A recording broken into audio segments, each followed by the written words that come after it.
Hello everyone, welcome to KV teachers guild. So बच्चों, ये है fourth part 7th class maths के chapter number 4 expressions using letter numbers का। और अभी हम सॉल्व करेंगे चैप्टर की last exercise figure it out के क्वेश्चंस। तो सबसे पहला क्वेश्चन है 1 plate of jowar roti cost ₹30। एक प्लेट ज्वार रोटी की कॉस्ट है 30 rupees and 1 plate of pulao cost ₹20। एक प्लेट पुलाव की कॉस्ट है 20 rupees. If X plates of jowar roti and Y plates of pulao were ordered in a day, अगर एक दिन में ज्वार रोटी के X प्लेट्स ऑर्डर किए गए, पुलाव के Y प्लेट्स ऑर्डर किए गए, तो कौन सा एक्सप्रेशन इनमें से डिस्क्राइब करेगा total amount in rupees earned in that day. उस दिन हमने टोटल कितने रुपीज़ अर्न किए। तो देखो, एक ज्वार रोटी का प्लेट आता है 30 रुपीज़ का। दो प्लेट्स कितने की आएंगी, 30 इंटू 2 60 की, 3 आएंगी 30 इंटू 3 की। एक्स प्लेट्स कितने की आएंगी, 30 इंटू एक्स यानी कि 30x की। तो आप लिखेंगे answer number 1, cost of 1 plate ज्वार रोटी। एक प्लेट ज्वार रोटी की कॉस्ट है ₹30। अब प्लेट्स कितनी ऑर्डर की गई ज्वार रोटी की, एक्स प्लेट्स। तो एक्स प्लेट्स की कॉस्ट कितनी हो जाएगी, cost of x plates of jowar roti is equal to, जब 1 का प्राइस गिवन होता है, ज़्यादा का पूछा होता है, हम मल्टीप्लाई करते हैं 30 इंटू एक्स, या फिर हम उसको 30x लिख सकते हैं। नाउ 1 प्लेट पुलाव का कॉस्ट कितना है, ₹20। Cost of 1 plate pulao is equal to ₹20। पुलाव की कितनी प्लेट्स ऑर्डर की गई उस दिन, Y प्लेट्स।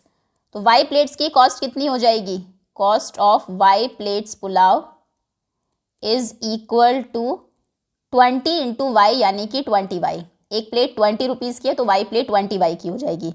अब बताइए टोटल अमाउंट कितना होगा। 30x आपने ज्वार रोटी की प्लेट से कमाए, 20Y पुलाव प्लेट से, तो टोटल अमाउंट हो गया 30x प्लस 20Y, यानी कि कौन सा ऑप्शन सही है, 30x plus 20Y, option A is correct. Next, now Pushpita sells 2 types of flowers. Pushpita 2 तरह के फ्लावर्स बेचती है on independence day. Independence day के दिन champak and marigold. P customers only bought champak. P customers, P कोई भी नंबर हो सकता है, 10 कस्टमर्स, 20 कस्टमर्स ने सिर्फ चंपक खरीदे। क्यू कस्टमर्स ने सिर्फ मैरीगोल्ड खरीदे। और आर कस्टमर्स इतने वो हैं जिन्होंने बॉट बोथ, उन्होंने दोनों खरीदे, चंपक भी और मैरीगोल्ड भी। ऑन द सेम डे, उसी दिन, she gave away a tiny national flag to every customer. उसने एक छोटा नेशनल फ्लैग भी दिया हर एक कस्टमर को। क्वेश्चन है how many flags did she give away that day. उस दिन उसने कितने फ्लैग्स दिए। तो बहुत ही सिंपल क्वेश्चन है। पी कस्टमर्स आए, मान लीजिए आपको कहा जाए 10 कस्टमर्स ने चंपक खरीदे, फिर 5 कस्टमर्स ने मैरीगोल्ड खरीदे और 3 ने दोनों खरीदे। हर एक को वो फ्लैग दे रही है, तो टोटल कितने फ्लैग जाएंगे, 10 + 5 + 3, जितने भी लोग खरीदने आए, तो तीनों को आपको सिंपली ऐड करना है। तो टोटल कितने फ्लैग्स जाएंगे, इसमें कुछ करना ही नहीं है, जितने भी लोग आए हैं, जितने भी कस्टमर्स हैं, यानी कि P + Q + R। आपको ये नहीं कहा गया कि जो दोनों फ्लावर्स लेते हैं आर कस्टमर्स, उनको वो 2 फ्लैग्स देती है, नहीं, हर कस्टमर को, टू एवरी कस्टमर। तो ठीक है, total number of customers P + Q + R हो गए। Option A is correct. Next, a snail is trying to climb along the wall of a deep well. एक गहरा वेल, कुआं है, उसकी वॉल के ऊपर एक स्नेल चढ़ने की कोशिश कर रही है। During the day it climbs up U centimetre. दिन में वो U सेंटीमीटर ऊपर चढ़ती है। And during the night it slowly slips down D centimetre. रात में वो D सेंटीमीटर नीचे खिसक जाती है। मान लीजिए 10 सेंटीमीटर ऊपर चढ़ती है रात में और दिन में, और 2 सेंटीमीटर नीचे आ जाती है। तो बताइए टोटल एक दिन में कितना चढ़ेगी, 10 - 2, जितना ऊपर गई उससे 2 माइनस कर देंगे तो कंप्लीट 1 डे में जितना क्लाइम किया वो आपको मिल जाएगा। This happens for 10 days and 10 nights। ऐसा 10 दिन 10 रात तक हुआ। 10 दिन वो ऊपर चढ़ी, फिर 10 दिन नीचे उतरी। क्वेश्चन है write an expression describing how far away the snail is from its starting position. अपनी स्टार्टिंग पोजीशन से कितना ऊपर वो स्नेल गई होगी। तो देखो एक दिन में वो u सेंटीमीटर क्लाइंब अप, ऊपर क्लाइंब करती है और फिर d स्लिप हो जाती है। तो एक्चुअली में कितना क्लाइंब कर पाती है total, u minus D, 1 day और 1 नाइट के बाद। ये टोटल जितना उसने क्लाइंब अप किया वो आंसर आएगा। अब 10 डेज तक अगर वो ऊपर क्लाइंब करेगी तो 10u क्लाइंब कर लेगी। एक दिन में अगर मैं आपको बोलती हूँ 5 सेंटीमीटर ऊपर जाती है तो 2 दिन में कितना जाएगी, 5 इंटू 2 3 में जाएगी, 5 इंटू 3। अब अगर आपको 10 डेज में पूछा गया है तो जितना सेंटीमीटर ऊपर जाएगी उससे आप 10 से मल्टीप्लाई करेंगे। तो सिमिलरली यहाँ पर भी है, u सेंटीमीटर जाती है तो 10 डेज में जाएगी 10u। आंसर नंबर 3, इन 1 डे, एक दिन में स्नेल क्लाइम्स अप, स्नेल कितना क्लाइंब करती है, u सेंटीमीटर। तो इन 10 डेज, 10 दिनों में वो कितना क्लाइंब करेगी, वो क्लाइंब करेगी 10u सेंटीमीटर्स। ठीक है, 10 दिन का निकालना है तो 10 से मल्टीप्लाई कर देंगे। अब 1 नाइट में वो कितना क्लाइंब डाउन करती है, नीचे आ जाती है। 1 नाइट इट स्लिप्स डाउन, वो स्लिप होती है, slips down d centimetre, d centimetre नीचे आती है। तो 10 नाइट्स में कितना नीचे आएगी, 10 नाइट्स में it will slip down 10d centimetre. एक रात में d आती है तो 10 नाइट्स में 10d नीचे आ जाएगी। अब बताइए टोटल कितना वो क्लाइंब करेगी, या टोटल कितनी डिस्टेंस वो मूव करेगी, distance how far away the snail is from its starting position.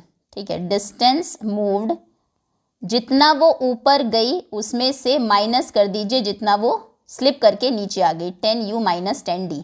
आप चाहे तो इसमें 10 कॉमन भी ले सकते हैं, u माइनस डी, ये भी करेक्ट है। ओके, इतने सेंटीमीटर्स।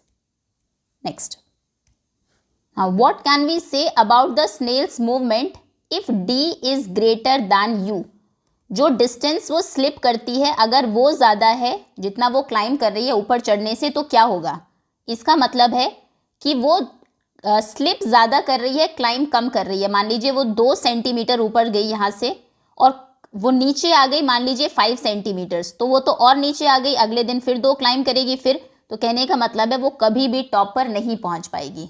तो आप लिखेंगे answer, answer number 2, if d is greater than u, अगर d ज़्यादा है u से, it means the snail slips more, वो स्लिप ज़्यादा करती है दैन इट क्लाइम्स, क्लाइंब करने की बजाय, ऊपर चढ़ने की बजाय नीचे ज़्यादा आ रही है वो, सो देन इट क्लाइम्स। तो इससे क्या होगा, it the snail will never reach the top, वो कभी भी टॉप पर पहुंचेगी ही नहीं।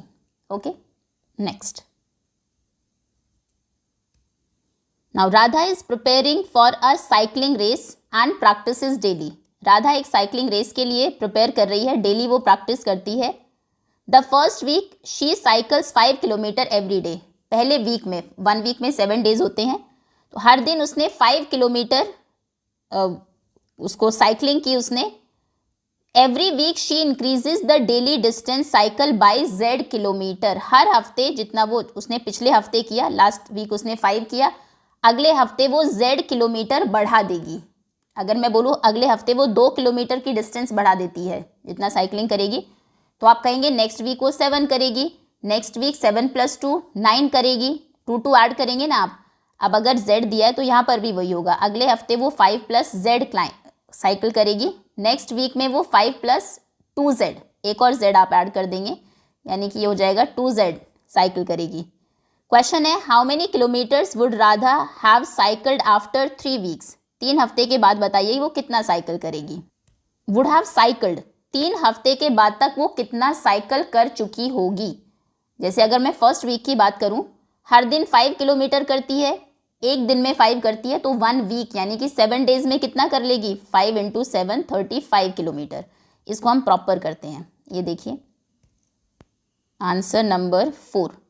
पहले हम फाइंड करेंगे डिस्टेंस वो डेली कितना साइकिल करती है, डिस्टेंस साइकिल्ड डेली। पहले हफ्ते 5 किलोमीटर करती है, फर्स्ट वीक में डेली 5 किलोमीटर। सेकेंड वीक में z किलोमीटर ज़्यादा करेगी, यानी कि 5 + z किलोमीटर। नेक्स्ट में फिर से z बढ़ जाएगी उसकी स्पीड, थर्ड स्पीड नहीं मतलब डिस्टेंस, तो एक बार और z उसमें हम ऐड करेंगे। 5 + z में एक और z ऐड किया तो क्या हो जाएगा 5 + 2z किलोमीटर थर्ड वीक में।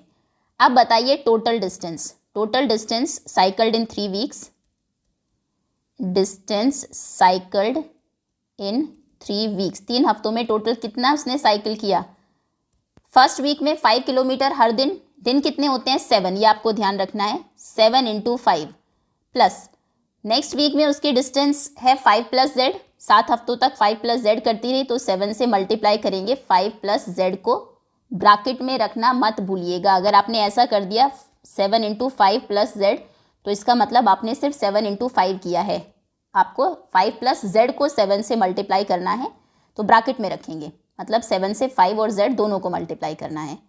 फिर थर्ड वीक में 5 + 2z चलती है, हर रोज़ साइकिल करती है तो 7 डेज़ में कितना करेगी 7 × 5 + 2z। चलिए अभी ऐड करना है सिंपल मल्टीप्लाई करके, 7 × 5 = 35 plus 7 × 5 = 35 plus 7 × z is 7z। फिर 7 से करेंगे यहाँ पर 7 × 5 = 35 प्लस 7 × 2 = 14z प्लस 14z। चलिए 35 35 35 5 5 10 5 15 1 कैरी हुआ 3 3 6 3 9 और 1 10 105 प्लस 7z और 14z लाइक टर्म्स हैं, दोनों में z है, 7z थे 14z और आ गए तो कितने हो गए, ये हो जाएंगे 21z। ये आपका फाइनल आंसर है, इतना डिस्टेंस वो कवर करेगी 3 वीक्स में। ओके नेक्स्ट,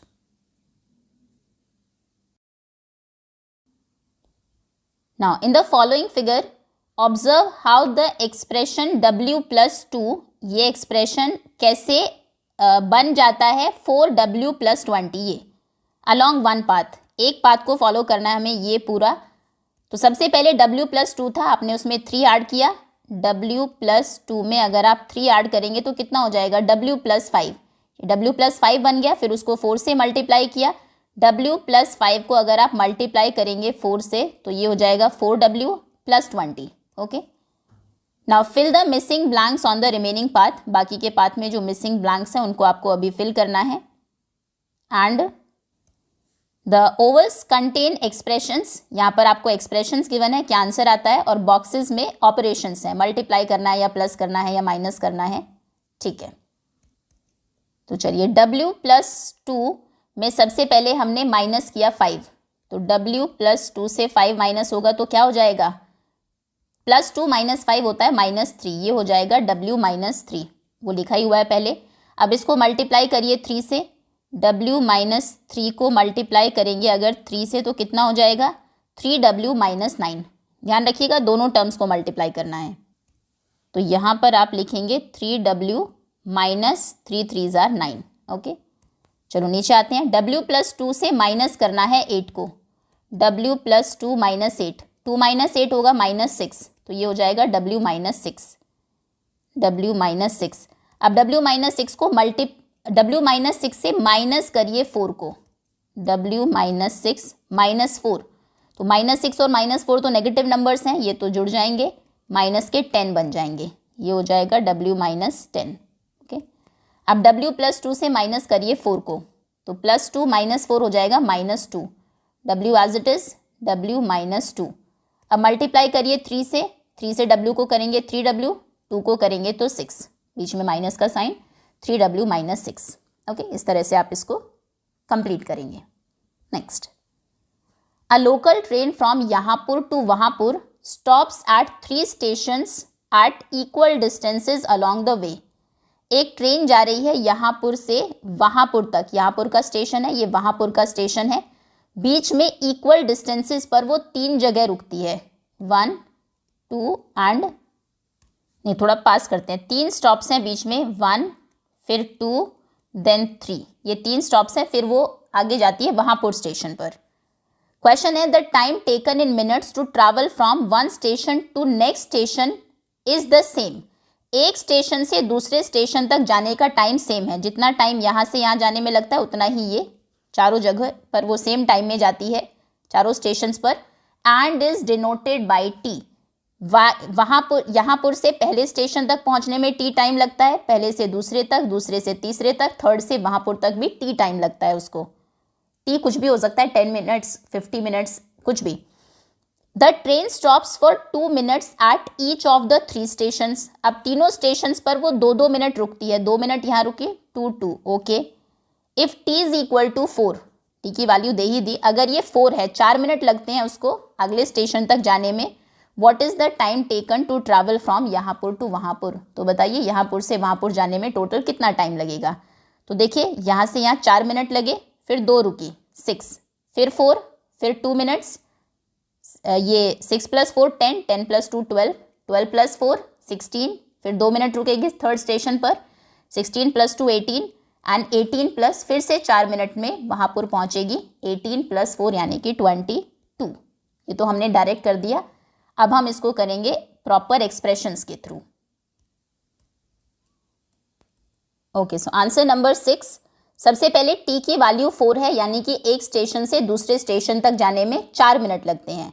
और इसमें थोड़ा सा कंफ्यूज आप कहाँ होंगे, आपको दिया है कि यहाँपुर से वहाँपुर के बीच में 3 स्टेशन हैं। तो अक्सर हम ये गलती करते हैं कि एक स्टेशन से दूसरे तक जाने में 4 मिनट लगते हैं, हम 4 को 3 से मल्टीप्लाई कर देते हैं। लेकिन अगर थोड़ा सा पिक्चर के थ्रू आप इसको समझे, ये मान लीजिए ये टोटल डिस्टेंस है यहाँपुर से वहाँपुर के बीच में, ये यहाँपुर है, ये वहाँपुर है, बीच में 3 स्टेशंस हैं, स्टेशन 1, स्टेशन 2 इक्वल डिस्टेंसेस पर है, ये स्टेशन 2 एंड स्टेशन 3।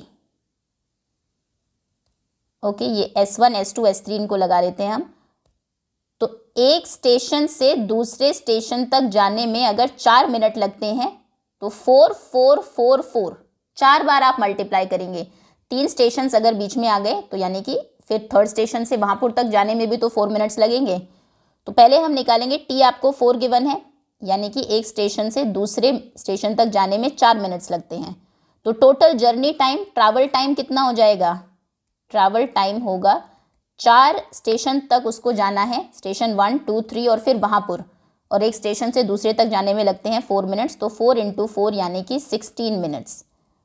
अब बीच में लेकिन ट्रेन रुकेगी 3 ही स्टेशंस पर, यहाँपुर से वो चल दी है, वो आप उसका 2 मिनट काउंट नहीं करेंगे।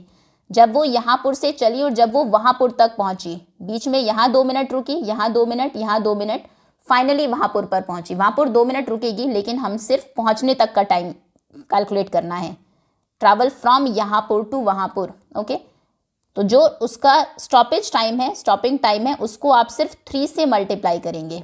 ओके, स्टॉपिंग टाइम हो जाएगा 3 स्टेशंस पर रुकी बीच में × 2 यानी कि 6 मिनट्स। ओके, ये इंपॉर्टेंट क्वेश्चन है एग्जाम पॉइंट ऑफ व्यू से। जब आप ट्रैवलिंग की बात करते हैं तो 4 से मल्टीप्लाई करना है, जब हम स्टॉपिंग की बात करते हैं तो 3 से मल्टीप्लाई करना है।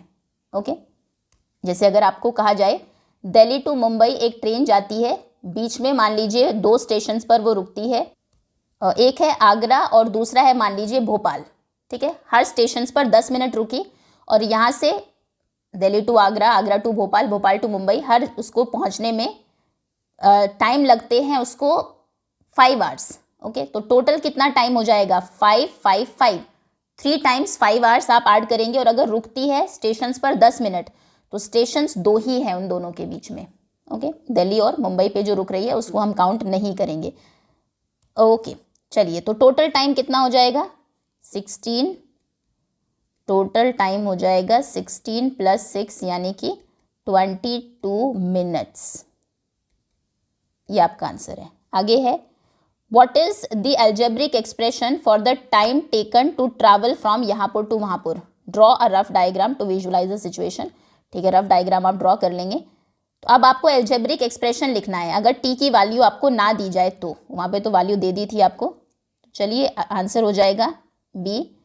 वही स्टॉपिंग टाइम तो कितना है, 6 मिनट्स ही हैं, 3 स्टेशंस पर रुकती है, 6 3 × 2 वो तो आपको गिवन ही है यहाँ पर। अब जो ट्रैवलिंग टाइम है वो कितना हो जाएगा, एक स्टेशन तक दूसरे तक जाने में टी टाइम अगर आपको लगता है, वही गिवन था ना यहाँ पर, it is denoted by T, तो 4 उसमें उसको ट्रैवल करना है स्टेशंस के बीच में, तो t × 4 यानी कि ये हो जाएगा 4t। तो टोटल टाइम के लिए एक्सप्रेशन होगा 4t + 6, जो भी टाइम है उसको 4 से मल्टीप्लाई करिए और फिर 6 ऐड कर दीजिए। आगे आते हैं, सिंप्लीफाई करिए इन एक्सप्रेशंस को। सबसे पहले है, चलो प्रॉपर ही करते हैं, answer number 7 part A. 7A expression क्या है, 3a + 9b - 6 + 8a - 4b - 7a + 16। हमें पता है हमेशा लाइक टर्म्स ऐड होती हैं, a में a वाली टर्म्स ऐड होंगी। 3a, 8a और 7a ये ऐड या सब्ट्रैक्ट हो सकती हैं आपस में, इनको एक साथ लिख लेते हैं। लाइक टर्म्स को साथ लिखेंगे, 3a + 8a - 7a, ठीक है। आगे आते हैं, b की टर्म्स हैं 9b - 4b, दो ही टर्म्स हैं, इनको साथ में लिख लेते हैं, 9b - 4b। फिर ये कांस्टेंट टर्म्स जिनमें ABC नहीं है, इनको साथ में लिखेंगे, -6 + 16 हो गई सभी टर्म्स, 2 4 6 7 2 4 6, ठीक है। कोई भी टर्म छोड़नी नहीं है, बस ये ध्यान रखना है। चलिए अब सॉल्व करते हैं सिंपली। ये हो जाएगा 3a + 8a 8 9 10 11, 11a में से 7a जाएगा तो बचेगा 4a। ओके, 9b में से 4b माइनस होगा, प्लस के 9b है माइनस 4b है तो बचेगा 5b, और -6 + 16 यानी कि 16 में से 6 माइनस होगा तो बचेगा 10 + 10। ये हमारा फाइनल आंसर है। ओके, नेक्स्ट आगे आते हैं, बी पार्ट है, 3 ब्रैकेट 3a - 3b ब्रैकेट बंद -8a -4b -16। सबसे पहले ब्रैकेट ओपन करते हैं, 3 से मल्टीप्लाई करेंगे दोनों को, 3 3 * 9a -3 3 * 9b। ओके, ये था। ओके, बाकी as it is 8a -4b -16।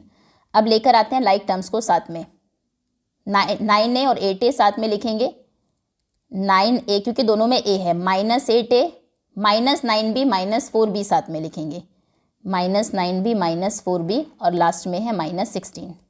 कोई भी कांस्टेंट टर्म और नहीं है दूसरी।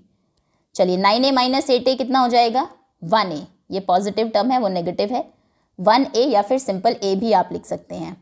माइनस के 9b माइनस के 4b दोनों एक जैसी टर्म्स हैं, नेगेटिव है तो ऐड हो जाएंगी। माइनस के 9b थे, माइनस के 4b और आ गए तो कितने हो गए, माइनस के 13b, और लास्ट में -16 एज इट इज। ये आंसर है पार्ट बी का। आगे आते हैं पार्ट सी, 2 × 2 ब्रैकेट 2x - 3 ब्रैकेट बंद + 8x + 12। ओके, मल्टीप्लाई करेंगे, 2 2 * 4, 4x - 2 3 * 6, बाकी 8x और 12 as it is. Like terms हैं, 4x और 8x साथ में रखते हैं, आगे आ जाएगा 8x, -6 और 12 लास्ट में रहेंगे। ओके, ये हो जाएगा 4x + 8x हो गए 12x, और -6 + 12 यानी कि 12 - 6 ये हो जाएंगे 6। आप चाहे यहाँ पे भी आंसर छोड़ सकते हैं, आप चाहे तो इसमें 6 कॉमन भी ले सकते हैं। आप लिख सकते हैं 6 ब्रैकेट 2x 6 2 * 12 6 1 * 6 2x + 1, ये भी लिख सकते हैं। दोनों ही आंसर्स करेक्ट है। आगे आते हैं part D, 8x minus bracket 2x - 3 and +12। Bracket के बाहर जब भी माइनस होता है, अंदर के सभी साइन चेंज हो जाते हैं ब्रैकेट के ओपन होते ही। 8x जैसे ये ब्रैकेट ओपन होगा, 2x प्लस का था, बाहर आते ही वो -2x हो जाएगा, 3 माइनस का था वो +3 हो जाएगा। ऐसा क्यों होता है, माइनस प्लस माइनस होते हैं और माइनस इंटू माइनस प्लस होते हैं, इस माइनस से टर्म्स मल्टीप्लाई होती है अंदर जो है। ओके, +12 लाइक टर्म्स पहले से ही साथ में है, 8x - 2x हो जाएंगे 6x, और 3 + 12 हो जाएंगे 15। यही आंसर है। आप चाहे तो 3 कॉमन ले ले, ज़रूरत नहीं है वैसे, ठीक है। आगे आते हैं, ई है 8h minus bracket 5 + 7h + 9। Okay, 8h bracket के बाहर माइनस है, -5 - 7h + 9, तो 8h - 7h and -5 + 9, 8h - 7h हो जाएंगे, 8h में से 7h गए 1h, यानी कि एक h बचेगा सिर्फ। फिर -5 + 9 प्लस के नंबर ज़्यादा है माइनस से, कितने ज़्यादा है 4, तो प्लस के 4, ये फाइनल आंसर है। एफ है 23 plus 4 bracket 6m minus 3n bracket बंद माइनस 8n, काफ़ी बड़ा है, 23 प्रॉपर लिखते हैं, 23 plus 4 bracket 6m minus 3n minus 8n minus 3m minus 18, okay 23 4 से मल्टीप्लाई करेंगे, 4 6 ज़ार 24, 24m माइनस 4 3 ज़ार 12, 12n, ब्रैकेट के बाहर जो भी नंबर होता है उससे दोनों मल्टीप्लाई होते हैं, 4 3 ज़ार 12n, बाकी 8n 3m और 18 एज इट इज़। अब लाइक टर्म्स को साथ में लिखते हैं, 24m और माइनस 3m दोनों में m है, उसके बाद 12n और 8n दोनों में n है, माइनस 12n है, ये पहले से साथ में है।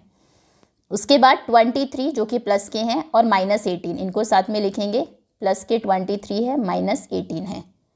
चलिए 24 माइनस 3 कितना हो जाएगा, 21m, 24m थे माइनस हो गए 3m, 21m बचे, फिर माइनस 12n थे माइनस 8n और आ गए, दोनों माइनस के हैं तो ये हो जाएंगे माइनस के 20n, फिर 23 माइनस 18 ये हो जाएगा प्लस 5, ये हमारा फाइनल आंसर है। ओके, ये है complete 7th question. Part A, B and C, okay, फिर D, E and F. Now next is question number 8, add the expressions given below. दो एक्सप्रेशंस हैं, दोनों को ऐड करना है, सिंपल लिखेंगे, बीच में प्लस का साइन ही लगाना है। सब्ट्रैक्शन में थोड़ा सा एक एक्स्ट्रा स्टेप होता है, एडिशन तो इजी ही है।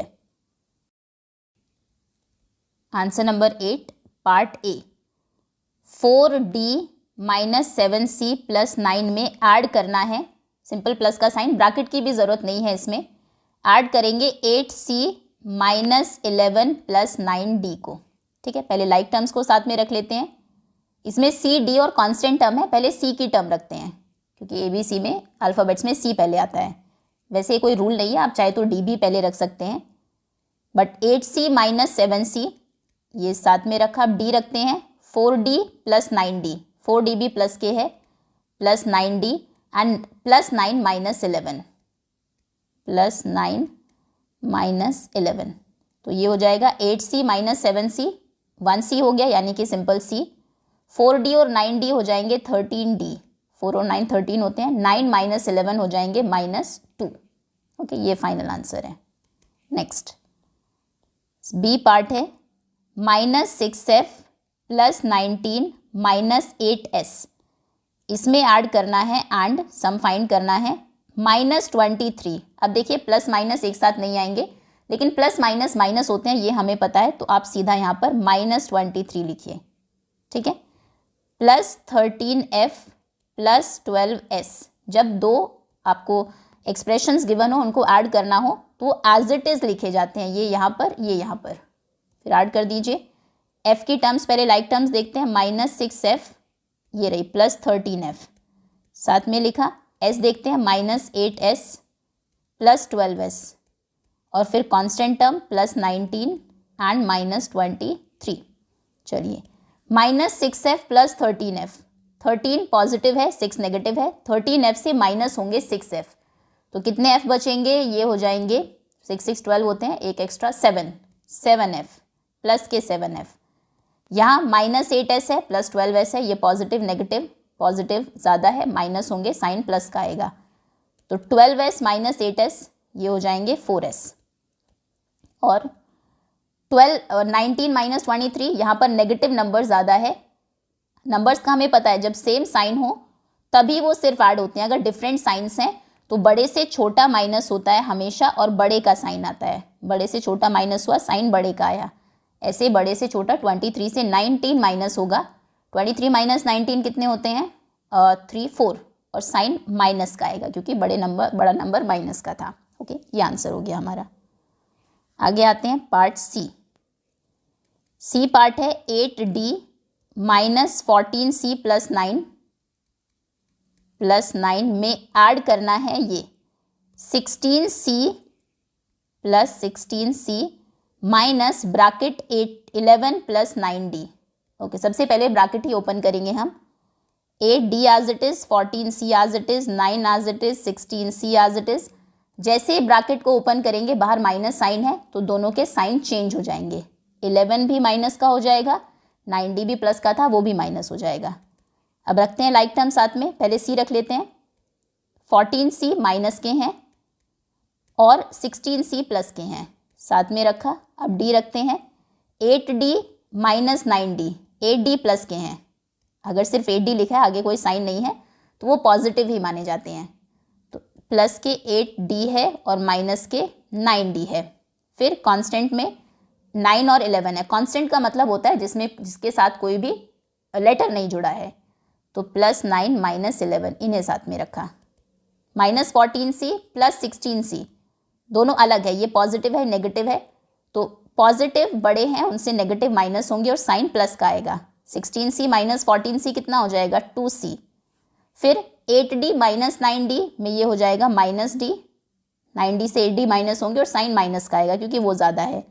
9 माइनस 11 में 11 ज़्यादा है, 11 से 9 माइनस होंगे और साइन माइनस का आएगा -2। ये आपका फाइनल आंसर है। नेक्स्ट, अब पार्ट डी।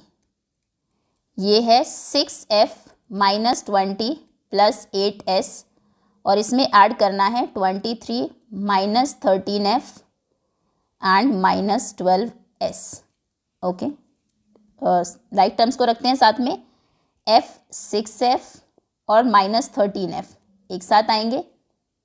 हम रिपीट तो नहीं कर रहे हैं क्वेश्चंस, नहीं, ABCD पहले में f और s ही था। ओके, ये 6f और 13f, फिर s पर आते हैं 8s माइनस 12s एक साथ प्लस 8s माइनस 12s।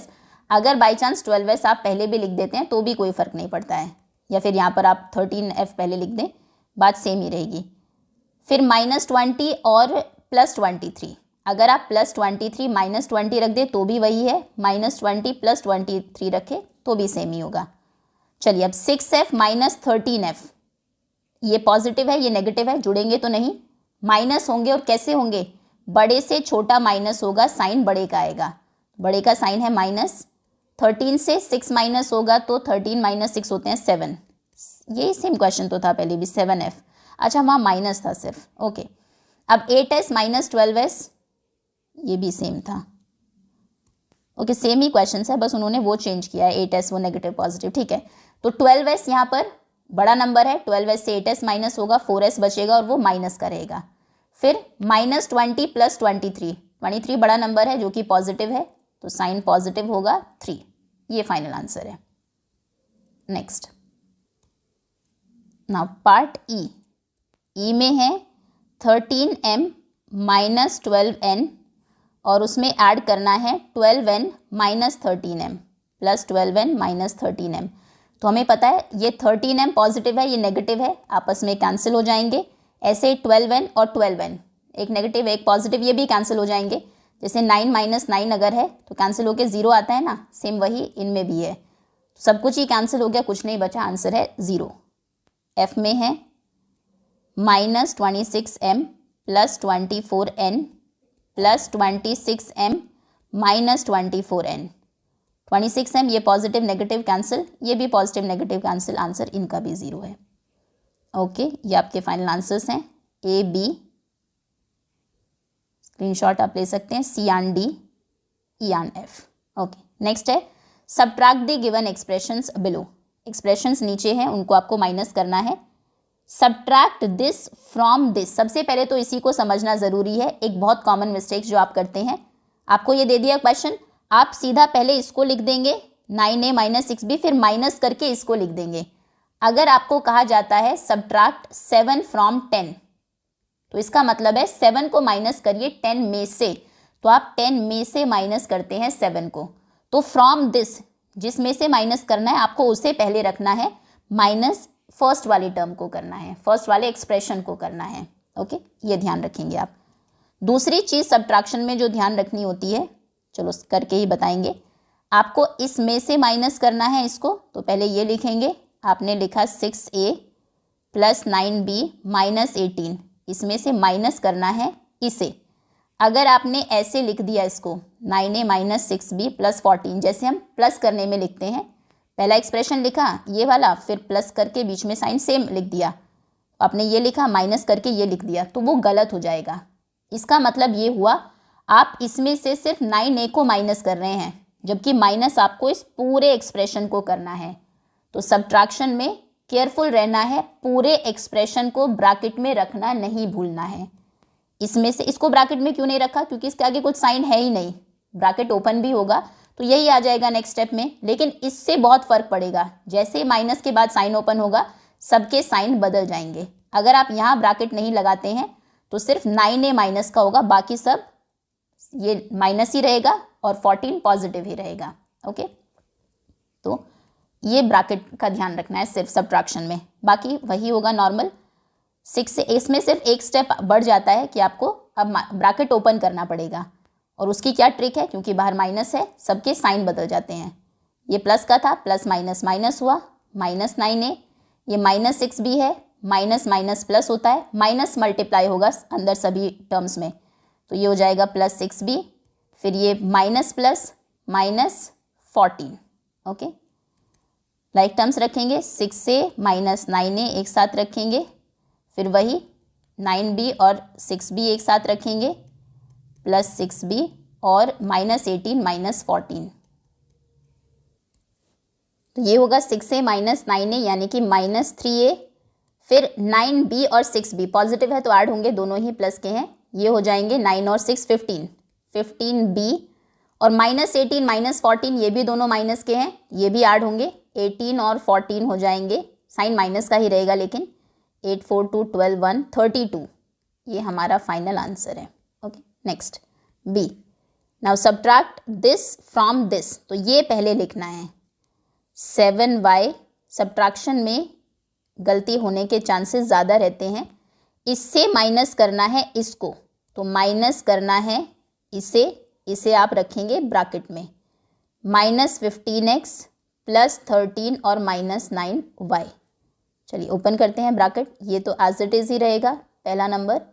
जैसे ब्रैकेट ओपन करेंगे सबके साइन बदल दीजिए, जो माइनस का है वो प्लस हो जाएगा, प्लस 15x, ये माइनस 13 हो जाएगा और ये प्लस 9y हो जाएगा।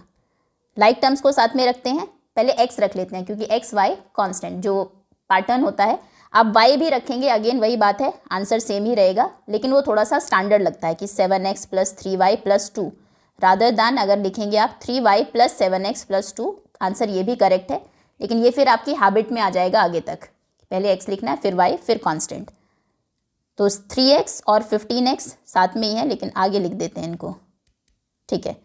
फिर 7y y की टर्म है और 9y दोनों पॉजिटिव भी हैं, तो प्लस के 7y और प्लस 9y, फिर है माइनस 10 और minus 13, minus 10 minus 13। Okay, 3x 15x हो जाएंगे 18x, 7y और 9y हो जाएंगे 9 और 7 16, 16y और माइनस 10 माइनस 13 दोनों माइनस के हैं तो ऐड होंगे, ये हो जाएंगे माइनस के 10 थे, माइनस के 13 और आगे माइनस के 23 हो गए। ओके, सभी लाइक टर्म्स हैं, मतलब ये दोनों पॉजिटिव है इसलिए ऐड हुए, ये भी और ये दोनों नेगेटिव है तो ऐड होंगे, लेकिन साइन माइनस का ही रहेगा। ओके, ना C, subtract this from this, from this, तो इसे लिखेंगे पहले 11 माइनस 10g प्लस 3h से माइनस करना है 17g प्लस 9 माइनस 7h को। ओके, ब्रैकेट ओपन करते हैं, तो ये 11 minus 10g plus 3h as it is, bracket open करेंगे सबके साइन चेंज होंगे, 17g माइनस का हो जाएगा, 9 भी माइनस का हो जाएगा, 7h प्लस हो जाएगा। अब लाइक टर्म्स g पहले आता है तो g की टर्म्स को पहले रखते हैं, 10g और माइनस 17g, फिर h प्लस के 3h और प्लस 7h और फिर कांस्टेंट, ये 11 प्लस के हैं और 9 माइनस के हैं। ओके, बताइए 10g माइनस और माइनस 17g, माइनस के 10g थे, माइनस के ही 17g और आ गए, तो नेगेटिव नंबर्स हैं ऐड होंगे, साइन हालांकि माइनस का ही रहेगा, ये हो जाएंगे माइनस के 27G। ठीक, फिर 3H और 7H ये हो जाएंगे 10H। 11 प्लस के हैं -9, 11 - 9 2। ये हमारा फाइनल आंसर है। आगे आते हैं, अब थोड़ा सा जल्दी करेंगे, समझ में आ ही गया होगा आपको। अब 6A minus bracket 9B plus 18, इसमें से, ये हमने एज इट इज़ लिख दिया, इसमें से माइनस करना है इसे, इसको रखेंगे ब्रैकेट में, minus bracket 9A minus 6B plus 14, 2 बार ब्रैकेट है, एक ही स्टेप में दोनों को ओपन कर देते हैं। 6A एज इट इज़, जैसे इस ब्रैकेट को ओपन करेंगे बाहर क्या है, माइनस का साइन है, दोनों साइन चेंज होंगे, 9B भी माइनस का हो जाएगा, 18 भी माइनस का हो जाएगा। इस पूरे ब्रैकेट के बाहर भी माइनस का साइन है, तो इसमें भी सभी जो हमारे टर्म्स हैं साइन चेंज होंगे, 9A माइनस 6B प्लस और 14 माइनस। चलिए लाइक टर्म्स रखते हैं, 6A minus 9A, 6A minus 9A minus 9B और plus 6B, minus 9B plus 6B minus 18 minus 14, minus 18 minus 14। ठीक है, 6A थे प्लस के थे, लेकिन आए जो हैं वो माइनस के आए हैं, तो ये ऐड नहीं होंगे। ऐड हमेशा पॉजिटिव में पॉजिटिव, नेगेटिव में नेगेटिव ऐड होते हैं। अगर एक प्लस का एक माइनस का है तो फिर फाइट होती है, जीतता कौन है, जो ज़्यादा होते हैं, ज़्यादा क्योंकि माइनस वाले हैं, आंसर माइनस का ही आएगा। और कितने ज़्यादा है वो, 3 ज़्यादा है इनसे, तो 3A बच जाएंगे, माइनस 3A फाइट के बाद। ये है कि बड़े वाले में से छोटे को माइनस करते हैं और साइन बड़े का आता है। आगे भी वही है, माइनस 9B प्लस 6B, तो ये भी माइनस के 3B होगा। अब ये फ्रेंड्स हैं दोनों, माइनस 18 थे, माइनस के 14 और आ गए, तो ये हो जाएंगे माइनस के 6 4 12 2 1 माइनस 32। ये फाइनल आंसर है। चलिए नेक्स्ट, डी के बाद है ई। ये है -3y प्लस 8 माइनस 3x से माइनस करना है ब्रैकेट 10x, इस पूरे को 10x plus 2 and plus 10y। Okay, copy करने में कोई मिस्टेक हो जाए तो वो आप करेक्ट कर लीजिएगा खुद से। मेन पर्पज़ है कि आपको कॉन्सेप्ट समझ में आना चाहिए। जैसे माइनस साइन ओपन करेंगे, माइनस माइनस तीनों माइनस के हो गए, x की टर्म्स को लाते हैं साथ में, -3x माइनस 10x साथ में ही है, बस पहले ले आते हैं इनको। फिर माइनस के 3y माइनस के 10y माइनस 10y, फिर plus 8 and minus 2, plus 8 minus 2, तो ये हो जाएंगे माइनस के 13x, minus 3y minus 10y, ये भी माइनस के 13y हो जाएंगे, प्लस 8 माइनस 2, 8 माइनस 2 होते हैं 6। ये है हमारा final answer. Next, from this, इसमें से माइनस करना है EF, तो 7H माइनस 8G प्लस 20 से माइनस करना है किसको, इसे 8G प्लस 4H माइनस 10 को। ये होगा 7H minus 8G plus 20 as it is, bracket open करेंगे, 8G माइनस के 4H माइनस के, लेकिन 10 प्लस के, क्योंकि पहले से माइनस के थे। चलिए पहले G के टर्म्स लिखते हैं, GH होता है क्योंकि 8G माइनस के हैं, 8G और माइनस के आ गए, फिर ये 7H minus 4H, 7H plus के थे, आए हैं 4H डिफरेंट साइन वाले नंबर, प्लस 20 एंड प्लस 10, ये दोनों पॉजिटिव है। तो 8G माइनस के हैं तो माइनस के 16G हो जाएंगे, 7H माइनस 4H 4 5 6 7 ये हो जाएंगे 3H, और 20 और 10 हो जाएंगे 30। ये हमारा फाइनल आंसर है। ओके, एक बार देख लेते हैं शुरू से, answer A and B, then C और D, okay, E and F। आगे आते हैं, नेक्स्ट है describe situations corresponding to the following algebraic expressions. ये एक एल्जेब्रिक एक्सप्रेशन है, कोई भी सिचुएशन, कोई रियल लाइफ सिचुएशन आपको बनानी है जहाँ पर 8x प्लस 3y हो। ऐसा क्वेश्चन हमने पहले भी किया था, शायद से बीच में था या फिगर इट आउट में ही होगा। कब आपको 8x प्लस 3y करने की ज़रूरत पड़ेगी, मान लीजिए एक पेंसिल x रुपीज़ की है, एक इरेज़र y रुपीज़ की है, आपने 8 पेंसिल ली, 8x की हो गई, 3 इरेजर्स ली, तो टोटल अमाउंट हो गया 8x प्लस 3y। ठीक है, या फिर कोई दूसरी चीज़ भी आप लिख सकते हैं, एज अ शॉपकीपर आप कुछ बेच रहे हैं, आपने मान लीजिए एक्स केजी आपने पटेटोज़ सेल किए, वाई केजी आपने अनियन सेल किए। पटेटोज़ 8 रुपये किलो थे, अनियंस 3 रुपीज़ पर केजी थे, तो ये टोटल अमाउंट जो आपने अर्न किया वो हो गया answer number A. Multiple answers हो सकते हैं, पहले डिफाइन कर देते हैं। एक्स है कॉस्ट ऑफ अ पेंसिल, एक पेंसिल की कॉस्ट। वाई है कॉस्ट ऑफ एन इरेज़र, एक इरेज़र की कॉस्ट। सिचुएशन ये है, मतलब 8x + 3y कैसे बनेगा, एक्सप्रेशन है हमारा 8x + 3y, तो इसे हम डिफाइन कर सकते हैं as total amount when we bought या व्हेन राम बॉट, कोई भी नाम दे सकते हैं, 8 पेंसिल्स एंड 3 इरेजर्स। जब वो 8 पेंसिल्स लेगा तो टोटल कॉस्ट कितनी हो जाएगी पेंसिल्स की, एक पेंसिल x रुपए की है तो 8 कितने की हो जाएगी, 8x की।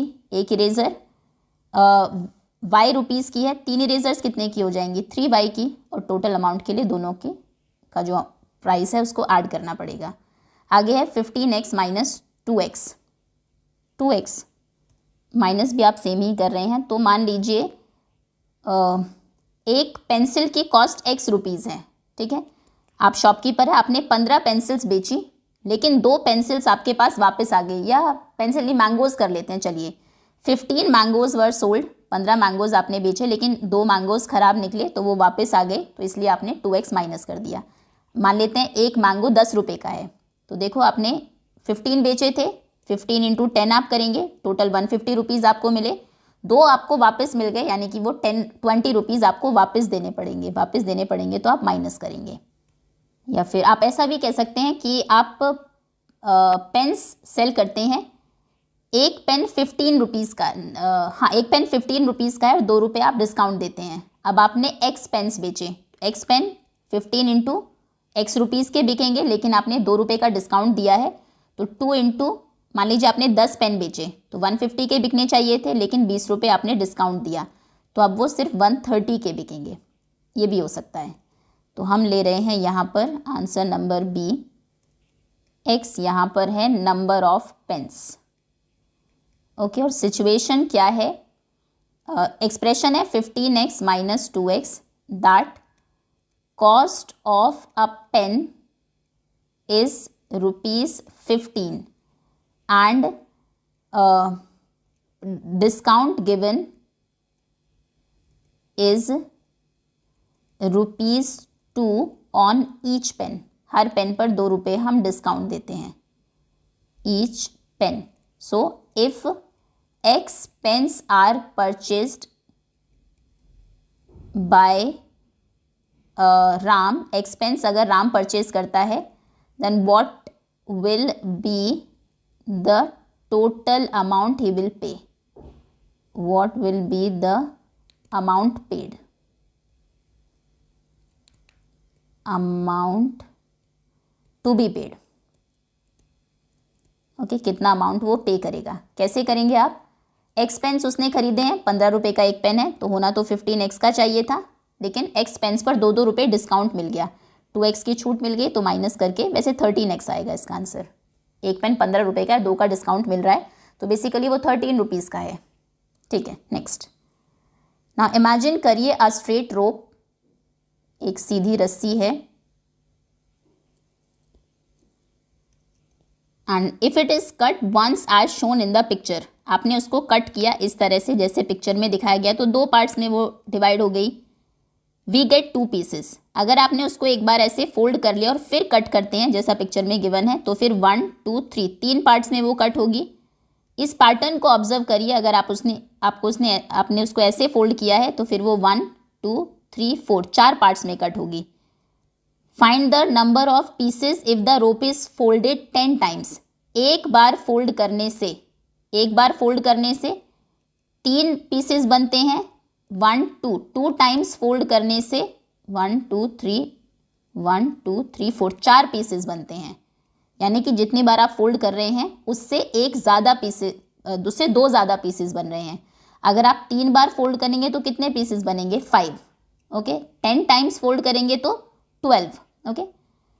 इफ द रोप इज, अच्छा वही क्वेश्चन आ गया, if the rope is folded 10 times and cut, 10 bar fold करके अगर कट किया तो कितने पीसेस बनेंगे, 10 + 2 यानी कि 12। हमने पैटर्न ऑब्जर्व कर लिया है। एक्सप्रेशन लिखिए नंबर ऑफ पीसेस के लिए, अगर हम r टाइम्स फोल्ड करें, r टाइम्स फोल्ड करेंगे तो r + 2 पीसेस बनेंगे। जितनी बार फोल्ड कर रहे हैं वो +2 पीसेस बनते हैं। ओके, यहाँ पर पैटर्न लिख देते हैं पहले। आंसर नंबर 11, पैटर्न ये है, नंबर ऑफ फोल्ड्स यहाँ पर लिखते हैं एंड नंबर ऑफ पीसेस यहाँ लिखते हैं। थोड़े से उसमें हम समझ आएंगे क्या पैटर्न है। जब आपने उसको एक बार भी फोल्ड नहीं किया, ये स्ट्रेट है बिल्कुल, तो कितने पीसेस हुए उसके, तब उसके हुए 2 पीसेस। आपने जब उसको एक बार फोल्ड किया ऐसे तो हुए उसके एक, ये पूरा पीस है 3 पीसेस। फिर 2 बार फोल्ड करने पर हुए उसके 3, 2 बार फोल्ड करने पर हुए उसके 1 2 3 4, 4 पीसेस। 3 बार फोल्ड करने पर कितने होंगे, 5 पीसेस, यानी कि number of pieces are 2 more than number of folds. ठीक है, तो when the rope is folded 10 times, जब रोप को आप फोल्ड करेंगे, फोल्डेड 10 टाइम्स, तो नंबर ऑफ पीसेस कितने होंगे, number of pieces is equal to fold +2 यानी कि 12 पीसेस होंगे। ओके, और इसके लिए एक्सप्रेशन अगर आपको लिखना है, expression when it is folded r times, अगर आप उसको r टाइम्स फोल्ड करते हैं तो कितने पीसेस हो जाएंगे, r + 2 पीसेस होंगे। क्लियर, आई थिंक ईजी है, समझ में आ गया होगा आपको। स्टार्टिंग से ही हमने पैटर्न ऑब्जर्व कर लिया, जितने भी आप जितनी बार फोल्ड करते हैं उससे 2 ज़्यादा पीसेस होते हैं। तो 10 बार फोल्ड करेंगे तो 12 होंगे, r बार फोल्ड करेंगे तो r + 2 हो जाएंगे। अब नीचे मैथस्टिक्स का एक पैटर्न आपको गिवन है, ऑब्जर्व करिए और आइडेंटिफाई करिए कि क्या पैटर्न है। And then how many matchsticks are required to make 10 such squares, ऐसे 10 स्क्वायर्स बनाने हैं तो कितनी मैथस्टिक्स चाहिए होंगी।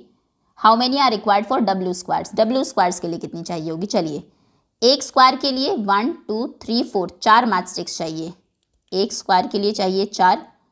1 2 2 के लिए कितनी चाहिए है, 1 2 3 4 4, तो ये उसके बाद 3 ऐड किया आपने, 4 + 3 4। इसमें देखो, इसके एक साइड के ऊपर ही हम दूसरा वो रख रहे हैं, तो 3 मैचस्टिक से दूसरा जो स्क्वायर है वो बन जाता है हमारा। तो 2 उसके लिए चाहिए हमें 4 + 3, फिर 3 के लिए 4 + 3 + 3, 4 + 3 + 3। एक पैटर्न आप ऑब्जर्व कर रहे हैं यहाँ पर, 3 बॉक्सेस के लिए 4 तो प्लस होना ही है सब में, जितने भी आप स्क्वायर्स बना रहे हैं उससे एक कम, ये एक्चुअली पहले भी हमने किया है, नंबर से आप नंबर ऑफ टाइम्स आप 3 को ऐड कर रहे हैं। अगर मैं नेक्स्ट उसमें आपसे पूछूं कितनी मैचस्टिक्स चाहिए होंगी, 4 बॉक्सेस बनाने के लिए आपको चाहिए होंगी 4 + 3 बार 3 ऐड करिए। अगर मैं पूछूं 10 बॉक्सेस बनाने के लिए कितनी चाहिए होंगी, तो आप कहेंगे 4 + 9 बार 3 को ऐड करिए। पहले में 4 हो गई, फिर 3 3 3, हर एक्स्ट्रा बॉक्स बनाने के लिए एक बॉक्स को कम कर दीजिए 10 से, यानी कि 9 बॉक्स बनाने के लिए अब आपको 3 ही मैचस्टिक चाहिए। पहले में सिर्फ 4 चाहिए, बाकी हर एक के लिए 3। तो जितने भी बॉक्सेस बनाने हैं 4 + उससे एक कम, अगर आपको 5 बॉक्सेस बनाने हैं तो 4 + 5 से एक कम कितना होता है, 4 × 3, एक कम नंबर को। अगर आपको 100 बॉक्सेस बनाने हैं ऐसे, तो कितनी मैचस्टिक चाहिए होंगी, 4 + 100 से एक कम, यानी कि 99 टाइम्स 3 मैचस्टिक्स। जैसे जब 3 बनाने थे तो 4, ये देखिए 4 + 1 2 टाइम्स 3 है ना, 4 + 2 टाइम्स 3। जब 3 बॉक्सेस बनने थे तो 100 बनने हैं तो 99 टाइम्स 3, एक कम टाइम्स 3, ये पैटर्न है, ऑब्जर्व कर लिया हमने। चलिए अब लिखते हैं number of matchsticks required for 10 such squares. Pattern के लिए लिखें, या आई थिंक समझ में आ गया होगा आपको। तो number of matchsticks for 10 squares, matchsticks चाहिए होंगी 4 + 9, 10 से एक कम, यानी कि 9 इंटू 3, ठीक है। 4 + 9 3s are 27, 27 + 4 31, 31 matchsticks are required for 10 such squares. अब बताइए अगर आप W स्क्वायर बनाना चाहते हैं तो कितनी मैच स्टिक्स चाहिए होंगी, ये इंपॉर्टेंट है। नंबर ऑफ मैच स्टिक्स, बिल्कुल ऐसे ये क्वेश्चन था, ऊपर भी आपको याद हो ट्रायंगल से रिलेटेड, अगर आपने बीच के क्वेश्चंस भी सॉल्व किए हैं जो फिगर इट आउट के अलावा है उनमें। Number of match sticks required for W squares कितनी चाहिए होंगे, वही सेम फॉर्मूला है, 4 + W से एक कम नंबर को मल्टीप्लाई करना है 3 से। W से एक कम नंबर क्या हो जाएगा, W - 1। जैसे 9 कैसे आया था, 10 - 1 करके, 99 कैसे आया था, 100 - 1 करके, तो W - 1 एंड इंटू 3। अगर आप चाहे तो 3 पहले भी लिख सकते हैं, बाद में भी लिखेंगे तो भी कोई प्रॉब्लम नहीं है, लेकिन 4 + 3 से दोनों मल्टीप्लाई होंगे क्योंकि ब्रैकेट के अंदर है। W इंटू 3 हो जाएगा 3W, -3 इंटू 1 हो जाएगा 3। चलिए 4 - 3 कितना होगा, 1 + 3W। इतनी मैच स्टिक्स चाहिए होंगी W बॉक्सेस बनाने के लिए। ओके नेक्स्ट, चलिए आगे आते हैं। ये कंप्लीट आंसर है 12th का। आगे है, have you noticed how the colours change in traffic signal. Traffic signal पर कलर कैसे चेंज होता है, क्या आपने वो नोट किया है। 1 सबसे पहले रेड हुआ, फिर सेकंड नंबर पर येलो, फिर ग्रीन, फिर से येलो, फिर से रेड, फिर से येलो, इस तरह से। कहने का मतलब है second, fourth, next sixth, her even number पर येलो होगा। रेड कब होगा, 1 5, नेक्स्ट रेड आप बता सकते हैं कब होगा, 4 उसके बाद रिपीट होता है, 1 2 3 4, फोर्थ टाइम पर, तो 5 + 4, नेक्स्ट रेड होगा 9th उस पर, नेक्स्ट रेड होगा 9 + 4 यानी कि 13th नंबर पर। ग्रीन कब होगा, 3 पर ग्रीन आया है, नेक्स्ट ग्रीन आएगा यहाँ पर 5 6 7, 3 + 4, हर ऐड करके 4 ऐड करके ग्रीन आएगा। ओके, येलो ऑल्टरनेटिवली आते हैं, बाकी ये +4 करके आते हैं। तो क्वेश्चन है, the sequence of colour changes shown below, यहाँ पर गिवन है, आपको लिख लेते हैं ज़रा इसको कि ये है pattern of colours, answer number 13 इसमें लगेगा थोड़ा सा वो। फर्स्ट पर रेड है, R से डिनोट करते हैं, सेकंड पर येलो, थर्ड पर ग्रीन, फोर्थ पर येलो, फिफ्थ पर रेड, सिक्स्थ पर फिर से येलो आ जाएगा, सेवन्थ पर जाकर ग्रीन आएगा, ठीक है, फिर येलो एंड सो ऑन, इस तरह से पैटर्न चलेगा। ओके, पैटर्न हर रिपीट करता है अपने आप को कितनी पोजीशंस के बाद, फोर्थ के बाद। देखिए रेड येलो ग्रीन येलो, फिर से रेड येलो ग्रीन येलो, ठीक है, रेड येलो ग्रीन येलो, 4 के पेयर्स आप बना सकते हैं इसमें। क्वेश्चन है, find the colour at the position 90 190 and 343। देखिए 90 190 तो आप डायरेक्ट ही बता सकते हैं, 90 क्योंकि 2 से डिवाइड हो जाएगा, ये एक इवन नंबर है और हर इवन नंबर पर येलो ही आता है, ये पैटर्न हमने ऑब्जर्व किया है। 190 पर भी येलो आएगा, 343 पर हमें निकालना पड़ेगा, तो ये तो हम लिख देते हैं पहले ही, पोजीशन है 90। आप चाहे तो 4 से डिवाइड भी कर लेते हैं इसको, ऐसा ये क्वेश्चन हमने पहले भी किया था, ये अगर आपको याद हो जब हमारी पिक्चर्स रिपीट हो रही थी वहाँ पर भी, कौन सा क्वेश्चन था, ये वाला, कि यहाँ पर हर 3 उसके बाद रिपीट होता था पैटर्न, हमने 3 3 के पेयर्स बना लिए, फिर जिस भी पोजीशन पर वो हमसे पूछते थे हम 3 से डिवाइड कर देते थे। एग्जैक्ट डिवाइड होता है तो लास्ट वाला नंबर, 1 रिमाइंडर होता है तो पहला, 2 रिमाइंडर होता है तो दूसरा, इस तरह से पैटर्न चलता है। तो चलो हम 4 से डिवाइड करते हैं इसको, एक कॉमन पैटर्न हो जाएगा, नहीं तो आप कंफ्यूज होंगे। इसमें तो सेकंड फोर्थ पर इवन नंबर पर येलो है, ऐसा हमेशा ज़रूरी नहीं होता है, तो हम कहेंगे ये पैटर्न खुद को रिपीट करता है after every 4 positions. The pattern repeats itself, हमेशा पैटर्न में ये देखना होता है कि वो कितने नंबर्स के बाद रिपीट करता है, कितनी पोजीशन के बाद, आफ्टर एवरी 4 पोजीशंस। तो अगर आपको निकालना है 90 नंबर पर कौन सी पोजीशन होगी, 90 पोजीशन पर कौन सी लाइट होगी, तो 90 को आप डिवाइड करेंगे 4 से, 4 2 8, माइनस किया 1 रिमाइंडर 10, 4 2 8, रिमाइंडर बचा 2। तो हमारे पैटर्न में जो सेकंड नंबर पर लाइट है, रिमाइंडर जो बचता है उसी को ही देखते हैं हम, वो ही आपके जो वही आएगी पोजीशन नंबर 90 पर। तो रिमाइंडर 2 है विच कॉरेस्पॉन्ड्स टू येलो लाइट, हमारे ये 4 4 का पैटर्न है ना, तो उसमें सेकंड नंबर पर येलो लाइट है। तो यहाँ पर आप लिखेंगे रिमाइंडर टू कॉरेस्पॉन्ड्स, हमारे पैटर्न में वो कॉरेस्पॉन्डिंग है टू येलो। हमारे पैटर्न में सेकंड नंबर पर येलो आती है, हमेशा रिमाइंडर को देखते हैं। So colour position at stage at position 90 is yellow. So colour at position 90 is yellow. Okay, चलिए अब फाइंड करते हैं 190 का। उसके लिए भी 190 पोजीशन के लिए 190 को डिवाइड करेंगे। वैसे हमें पता है येलो ही आने वाला है, लेकिन प्रॉपर करते हैं उसको, अगर इसकी जगह कोई दूसरा भी क्वेश्चन आए एग्जाम में तो आप कर सकें। 190 को डिवाइड किया 4 से, 4 4 जार 16, 17 18 19, 3 बचा, 30 हो गया, 4 7 जार 28, फिर से 2 बचा। तो वही रिपीट करेंगे स्टेटमेंट। रिमाइंडर 2 है विच कॉरेस्पॉन्ड्स टू येलो, हमारे उसमें 4 4 के पैटर्न में दूसरे और चौथे नंबर पर येलो ही आता है। तो यानी कि colour at position 190 is yellow. ठीक है, ये मैं लिख नहीं रही हूँ दोबारा, बहुत लेंदी हो गई है वीडियो वैसे भी। ओके, लास्ट अब देखिए, अब हम बात करते हैं पोजीशन 343 की। उसमें कुछ डिफरेंट होगा येलो से, क्योंकि ऑड नंबर है। तो हम 343 को डिवाइड करेंगे 4 से। 4 8 जार 32, माइनस किया 2 बचा, 23 हो गया, 4 5 जार 20 बचा 3। तो थर्ड नंबर पर रिमाइंडर 3 है विच कॉरेस्पॉन्ड्स टू विच कलर, हमारे पैटर्न में 4 4 का जो पैटर्न है जो खुद रिपीट करता है हर फोर्थ नंबर के बाद, उसमें थर्ड नंबर पर ग्रीन है। तो हम कहेंगे रिमाइंडर 3 जो है इट कॉरेस्पॉन्ड्स, वो कॉरेस्पॉन्डिंग है to green colour. So colour at position 343 is green. ठीक है, नेक्स्ट आगे आते हैं। आगे आपसे पूछा था write expression to describe the position for each colour. हर कलर के लिए पोजीशन क्या है उसके लिए आपको एक्सप्रेशंस भी लिखने हैं। तो देखो येलो कलर के लिए तो सिंपल है, 2n, 2 के जितने भी मल्टीपल्स हैं सब में येलो कलर है।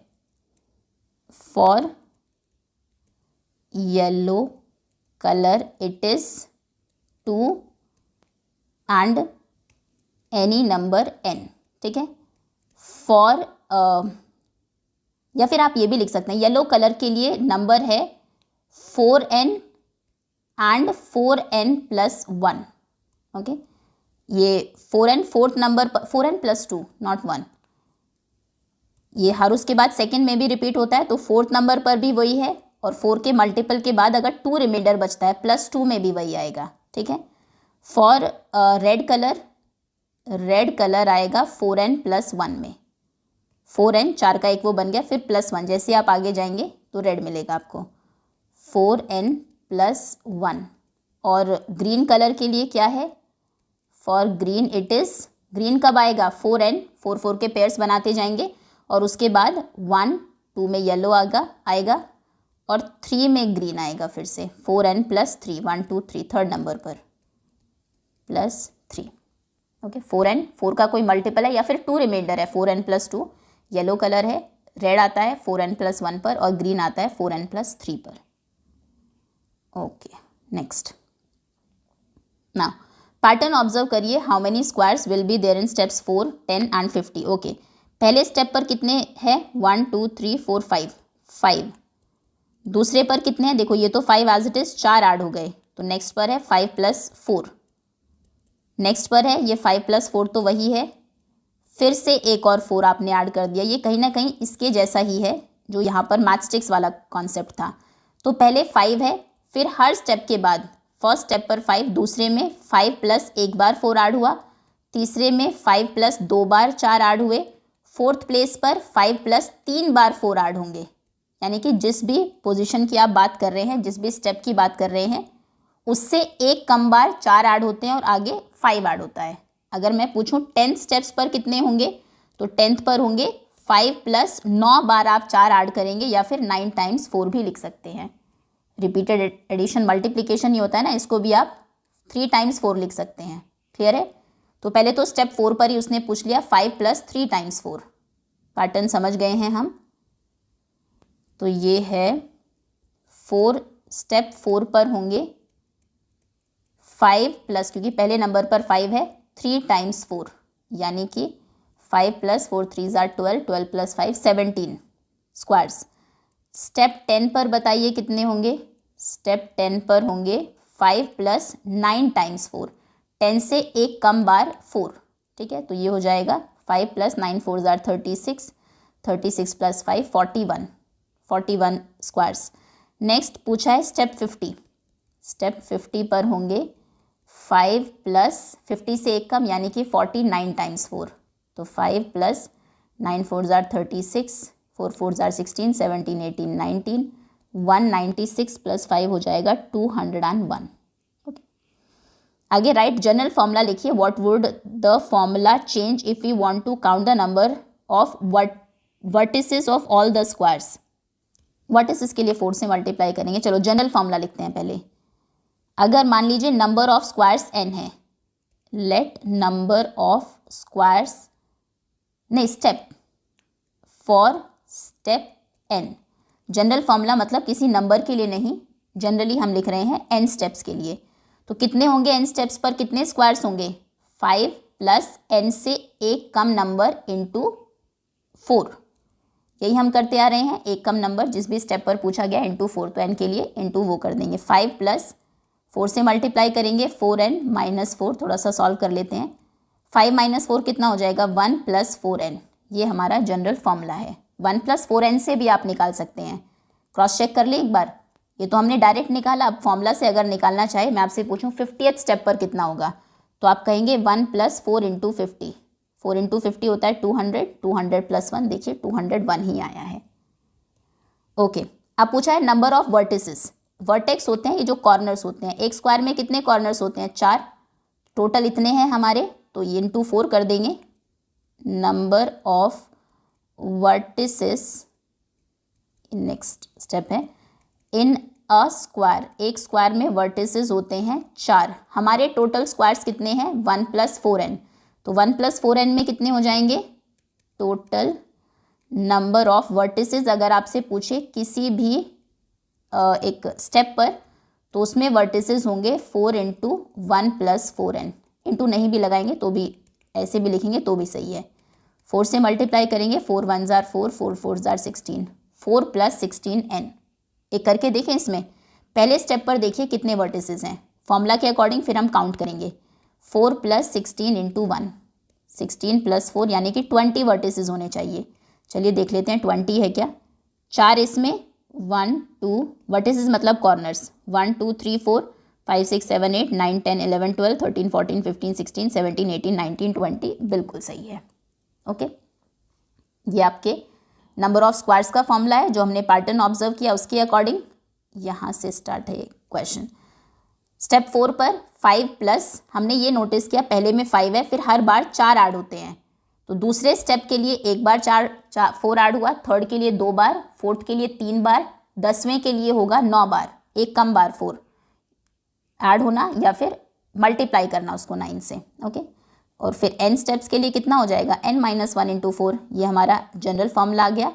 n की कोई भी वैल्यू दे हम इसमें पुट करके निकाल सकते हैं अभी, और वर्टिसेस के लिए सिंपली हमने इसको 4 से मल्टीप्लाई कर दिया। आगे आते हैं, ये लास्ट ही क्वेश्चन है।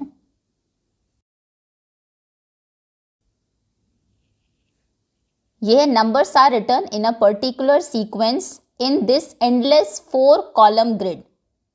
4 कॉलम की एक ग्रिड बनाई है, ये कॉलम फर्स्ट है, ये सेकंड कॉलम है, थर्ड है, फोर्थ है, एंडलेस मतलब आगे तक है ये, हमें इसमें 4 ही रोज गिवन है अभी।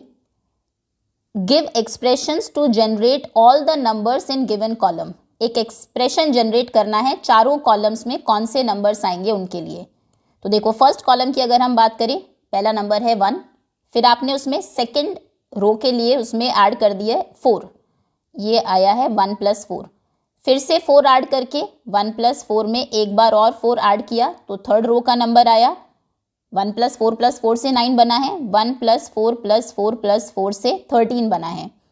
तो कहने का मतलब है इसमें जितने भी रोज हैं, नेक्स्ट नंबर क्या आएगा इसमें, इस कॉलम में 1 2 3 4, फिफ्थ रो में आएगा 1 प्लस 4 कितनी बार, 4 बार आप ऐड करेंगे। वही है जैसा ऊपर था आपका, जिस भी रो की हम बात कर रहे हैं पहले कॉलम में, उसके लिए एक्सप्रेशन आप लिख सकते हैं 1 प्लस जो भी रो है -1 इंटू 4। ओके, देखो कॉलम 1 के लिए जनरल एक्सप्रेशन ये है, फर्स्ट 1 प्लस पहला नंबर तो 1 है, उसके बाद हर उसके लिए सेकंड रो के लिए एक बार 4 ऐड करना है। सेकंड रो के लिए ध्यान रखिएगा, तो जिस भी रो में आप कर रहे हैं उससे एक माइनस करिए और फिर इंटू कर दीजिए 4 से। अगर मैं आपसे पूछूं इसमें 1 2 3 4 5 फिफ्थ रो में कौन सा नंबर होगा, तो आप कहेंगे 1 प्लस 5 से एक कम करिए 4 इंटू 4, 4 4 जार 16, 16 प्लस 1 17। आप देखिए बिल्कुल एग्जैक्टली 17 ही होगा यहाँ पर। ये फर्स्ट कॉलम के लिए जनरल रूल है। कॉलम 2 के लिए लिखिए एक्सप्रेशन क्या होगा, सेकेंड कॉलम में पहला नंबर है 2, फिर आपने 2 में 4 ऐड किया, सेकेंड रो के लिए, थर्ड रो के लिए जो भी रो नंबर है 2 बार ऐड किया, फोर्थ के लिए 3, फिफ्थ के लिए 4 बार करेंगे, 10वीं के लिए 9 बार करेंगे, एक कम बार। तो पहला एक्सप्रेशन है, पहला वो है 2 प्लस जो भी रो है -1 इंटू 4। कॉलम 3 आप समझ ही गए होंगे क्या रूल चल रहा है यहाँ पर। थर्ड कॉलम में पहला नंबर 3 है, फिर 3 प्लस 4, 3 प्लस 4 प्लस 4, यानी कि 3 प्लस रो में से -1 इंटू 4। फिर कॉलम 4 में क्या है, कॉलम 4 में पहला नंबर 4 है, फिर हम उसमें ऐड कर रहे हैं जो भी रो है -1 इंटू 4। आप इसमें चाहे तो 4 कॉमन भी ले सकते हैं। चलिए ठीक है, ये हमने जनरल एक्सप्रेशन लिख दिया, कुछ कॉमन लेने की ज़रूरत नहीं है। ओके, होपफुली ये समझ में आ गया होगा आपको। जैसे यहाँ पर था ना कि पहले उसमें 5 था, फिर सेकंड के लिए आप एक बार 4 ऐड करते हैं, तीसरे के लिए 2 बार 4 ऐड करते हैं, है ना, 4 ये और 4 ये 5 में। सेम वही यहाँ पर हो रहा है। अगर हम इस रो की बात करें, फर्स्ट रो की, फर्स्ट कॉलम की सॉरी, तो पहला नंबर 1 हो गया, दूसरी रो के लिए हम एक बार 4 ऐड करते हैं, तीसरी के लिए हम 2 बार 4 ऐड करते हैं, या फिर 4 इंटू 2 आप लिख सकते हैं। थर्ड के लिए हम 1 में 3 बार 4 ऐड करते हैं, है ना, 1 2 3, हर उसमें नेक्स्ट नंबर +4 करके आता है। तो जिस भी रो की आप बात कर रहे हैं उससे एक कम बार 4 ऐड करें अगर, या फिर रिपीटेड एडिशन है तो मल्टीप्लिकेशन हो जाएगा, और फिर 1 ऐड कर दे तो उस कॉलम में, उस रो में कौन सा नंबर होगा वो आप बता सकते हैं। ये जनरल फॉर्म हो गया। फर्स्ट क्वेश्चन का आंसर ये है। चलिए आगे आते हैं। इन विच रो और column will the following numbers appear, ये नंबर किस रो में या किस कॉलम में आएंगे। अब सभी को हम 4 से डिवाइड करेंगे। अगर 4 से डिवाइड पूरा हो जाता है तो कौन सी रो है, हमें पता है लास्ट रो, क्योंकि लास्ट रो में 4 प्लस समथिंग इंटू 4 है, ये पूरा ही 4 से डिवाइड होने वाले हैं, सारे 4 के मल्टीपल्स हैं। अगर 1 रिमाइंडर बचता है तो कहाँ जाएगा वो, पहली रो में, क्योंकि 4 का मल्टीपल +1 कॉलम 1 है, सॉरी रो में नहीं कॉलम में। अगर 2 रिमाइंडर बचेगा तो वो दूसरे कॉलम में जाएगा। यही हो रहा है ना, दूसरे कॉलम का कोई भी नंबर आप उठा लीजिए, 4 से जब आप उसको डिवाइड करते हैं तो कितना, 2 रिमाइंडर बचता है। रिमाइंडर 3 बचेगा तो कौन से उसमें जाएगा, थर्ड कॉलम में, और 4 तो रिमाइंडर बच ही नहीं सकता 4 से डिवाइड करने पर, ठीक है। तो बस वही करना है आपको, बी पार्ट डिवाइड करते जाइए 4 से, और रिमाइंडर के अकॉर्डिंग फिर हम कॉलम डिसाइड करेंगे। अच्छा, इन विच रो भी पूछा है, तो जितना डिवाइड करने पर आएगा, जो हमारा क्वेश्चन आएगा वो रो डिसाइड करेगा। देखो जैसे इसकी बात अगर हम करें, 10 को हमने डिवाइड किया 4 से, 4 2 जार 8 माइनस किया अच्छा ये तो 2 2 ही आ गया दोनों, 14 लेते हैं, 14 डिवाइड किया हमने 4 से, 4 3 जार 12 माइनस किया, रिमाइंडर बचा 2।